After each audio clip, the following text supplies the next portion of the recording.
వాళ్ళు ఏమి ఇస్తున్నారని మనం ఎప్పుడు చూస్తూ ఉంటాం తప్ప వాళ్ళ దగ్గర మనం ఏం గుంజుకోవాలని చెప్పేసి మనం ఆలోచించాం. అది జరగబోతుంది కాబట్టి ఈరోజు మనం ఎప్పుడు పాలితులుగా ఉంటున్నాం, వాళ్ళు పాలకులు అవుతున్నారు. కాబట్టి ఇది పోవాలంటే ఈరోజు వాస్తవంగా చాలా మంది మేధావులు, బీసీ మేధావులు అనేక సమయంలో అనేక రకాల సమావేశాలు, సదస్సులు పెడుతూ ముందుకు తీసుకుపోతున్నారు.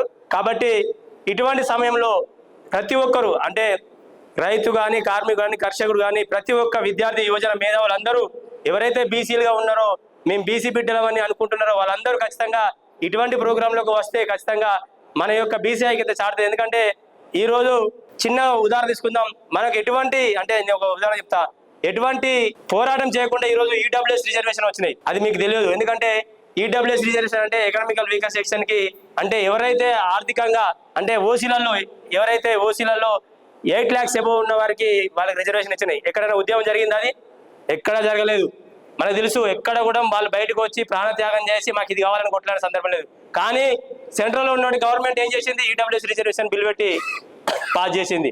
దానివల్ల అపోజిషనా?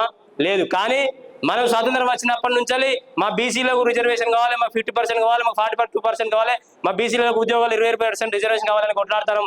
కానీ ఎక్కడైనా ఇస్తారా? మనకు ఇస్తలేరు. ఎందుకంటే అది మన దగ్గర ఐక్యత లేదు. ఎందుకంటే మన గొంతుకు విమర్శించే వాళ్ళు చట్టసభలో ఉన్నా కూడా వాళ్ళు కేవలం ఏం చేస్తాను, ఆ పార్టీలకు బందీలు అయిపోయి, ఆ పార్టీలలో సెల్లుల్లో బందీ అయిపోయి ఉంటున్నారు.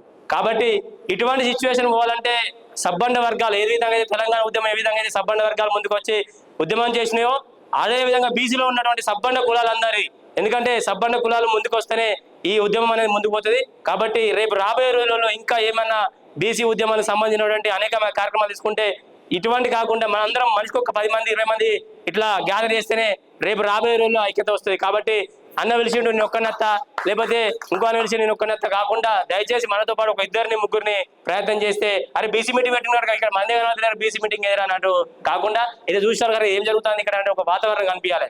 అట్లా కనిపిస్తేనే రేపు రాబోయే రోజుల్లో మన బీసీల ఐక్యత అనేది కనబడుతుంది. కాబట్టి దయచేసి మనందరం ఏ ఉద్యోగం ఉన్నా, ఏ పరిస్థితి ఉన్నా కనీసం రోజు గంట సేపు అయినా, ఒక 10 నిమిషాలైనా మనం కలిసిన కాదు ఇప్పుడు చర్చ జరగాలి. ఎందుకంటే తెలంగాణ ఉద్యమం ఇప్పుడు ఎట్లా జరిగిందో, అరే తెలంగాణ ఉద్యమం అరే వస్తే మన బతుకులు బాగుపడతాయి, మన జీవితం బాగుపడతాయి, మన అందరం ఐక్యతమవుతామని చెప్పేసి ఏ విధంగా అయితే ప్రచారం చేసినామో, ఈ రోజు బీసీలుగా మనకు రేపు రాబోయే రోజుల్లో రిజర్వేషన్ వస్తే, ఎందుకంటే మీకు ఇది మీ ఫలాలు మీకు కాదు, మీ రాబోయే మీ కొడుకులకు, మీ బిడ్డలకు, మీ మనవలకు ఈ ఫలాలు ఉంటాయి.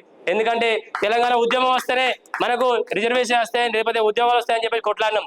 ఇప్పుడు కూడా మనం అంటున్నాం బీసీ రిజర్వేషన్ కానీ, బీసీలకు కానీ, ఎమ్మెల్యే కానీ సీట్లు వస్తే రేపు మన బతుకులు బాగుపడతాయని అనుకుంటున్నాం. కాబట్టి దయచేసి మీరందరూ ఈ దిశగా ఆలోచించాలని, అదేవిధంగా ఇక్కడికి వచ్చిన పెద్దలు కూడా ఇటువంటి కార్యక్రమాలు ఇంకా చాలా పెద్ద ఎత్తున పెట్టాలని ఈ సందర్భంగా నేను కోరుకుంటున్నాను. నాకు ఈ అవకాశం ఇచ్చినందుకు ప్రత్యేకమైన ధన్యవాదాలు.